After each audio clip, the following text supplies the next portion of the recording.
Yesu ashimwe. Itorero ni Patimosi. Ndabaramukije mu izina ry'Umwami wacu Yesu Kristo. Ndi kumwe na Pastor MWIHOREZE Christina, umushumba w'itorero Patimosi.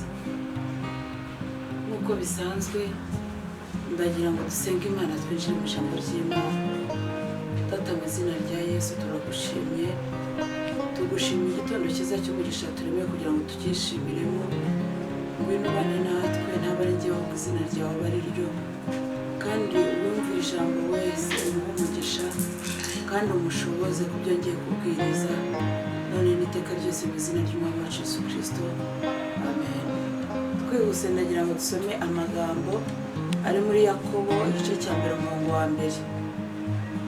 Yakobo igice cya 1 umurongo wa 1 haranditse ngo: Yakobo imbata y'Imana n'Umwami Yesu Kristo, ndabandikiye mwebwe abo mu miryango 12 y'abatatanye, ndabatashye.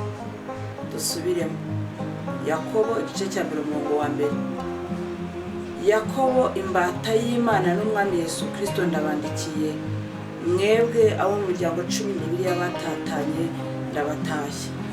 Niryo jambo ngira ngo tuganireho. Umutwe w'ijambo mbazane urabaza ngo imbata yande. Yakobo yandika iri jambo yaranditse aravuga ngo ni imbata y'Imana n'Umwami wacu Yesu Kristo. Ndashaka ko tuganira ku mbata. Imbata ni iki? Imbata ni umuntu wavutse nk'abandi, ashobora kuba yaravukiye amezi 7 cyangwa 9, ni umuntu wabyawe nk'abandi, ni umuntu ashobora kuba yaravutse yujuje amezi cyangwa atayujuje, ashobora kuba yaravukiye kwa muganga cyangwa mu rugo cyangwa mu muhanda. Imbata ni umuntu ukora akazi ko kwa shebuja. Imana y'amahoro tugirire neza. Ariko icyo nzi nuko imbata nayo yavutse nk'abandi bana nayo ikitwa umwana. Birashoboka ko iyo mbata ishobora kuba yarize cyangwa itarize, ariko iminsi mujyana mu rugo rwaho abari nyine kugira ngo habere imbata. Mu kindi gisobanuro twavuga ko imbata ari nk'umuntu uba mu rugo agerageza gukora imirimo ya shebuja. Imbata itandukanye n'umukozi usanzwe, kuko imbata iba mu rugo iteka ryose kwa shebuja. Uri imbata yande niko ijambo ry'Imana niko ndimo nkubaza. Yakobo abwiriza iri jambo, ndagira ngo twibukiranye Yakobo wari. Yakobo yari umuvandimwe wa Yesu Kristo, bari baravutse mu ndimwe, bari baronse ibere rimwe. Ariko Yakobo nta hantu namwe tubona byandika ahangaha, ahubwo yaciriye bugufi umuvandimwe we, cyangwa acira bugufi mukuru we. Arangije aravuga ngo Yakobo imbata y'Imana n'Umwami wacu Yesu Kristo, Umwami Yesu Kristo. Uri imbata yande. Imbata iba mu rugo iteka kwa shebuja.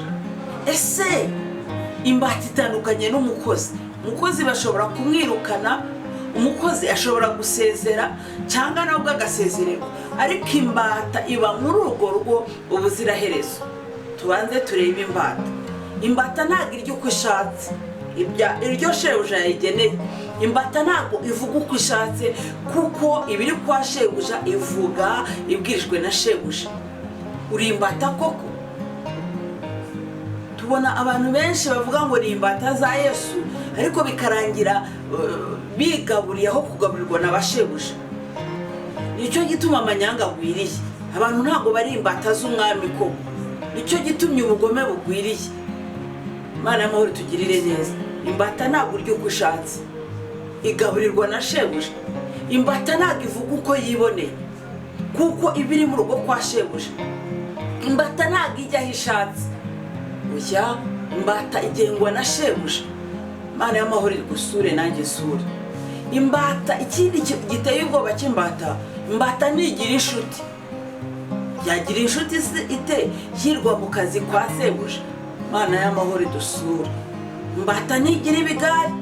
Imana y'amahoro itwiyereke. Uri imbata y'Umwami wacu Yesu Kristo. Uri imbata yande. Abantu babaye imbata z'ibintu byinshi, imbata z'ubusinzi, imbata z'ubusambanyi, bafite ibintu bibabasa. ariko wabaswe n'umwami wacu Yesu Kristo, uri umugabo wo guhamya ko uri imbata y'umwami wacu Yesu Kristo koko. Yakobo arabihamya, aravuga ngo Yakobo imbata y'umwami Imana na Yesu Kristo. Nawe rero ndakwifuriza kuba imbata nyambata. Imana y'amahoro tugirire neza. Iyi mbata iba mu rugo rwa sebuja mpaka irasaziye igashiramo umwuka. Nawe uba mu rugo kwa data iminsi yose, ugengwa na data, uvuga ubwirijwe na data, ugaburirwa na data, wambikwa na data.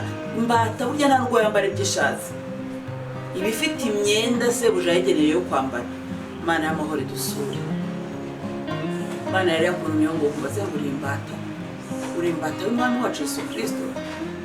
Imana y'amahoro ushoboze kuba imbata w'umukristo muzima, wowe imbata y'umwami iteka n'iteka, wigumire mu rugo kwa data, ugaburirwe na data, wambikwe na data, inshuti yawe ibe data.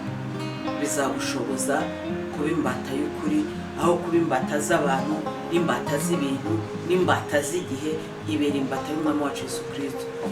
Ndagira ngo mbamenyeshe gahunda y'itorero Patmos nk'uko bisanzwe. Turasenga kuwa gatatu, tugira amasengesho yo kwiriza ubusa no gusenga guhera saa 3 kugera saa 10:30. Ku cyumweru dutangira gusenga uhereye saa 5, dusengera mu Gatsata ku ka etaje, ruguru y'aka etaje, kandi tubogeza tugirira neza ntacyo tumushinjije. Murakoze. Imana y'amahoro ibaha umugisha. Ndabifurizaga kuba imbata y'umwami wacu Yesu Kristo n'Imana Data wa twese. Imana ibibashoboze mu izina rya Yesu.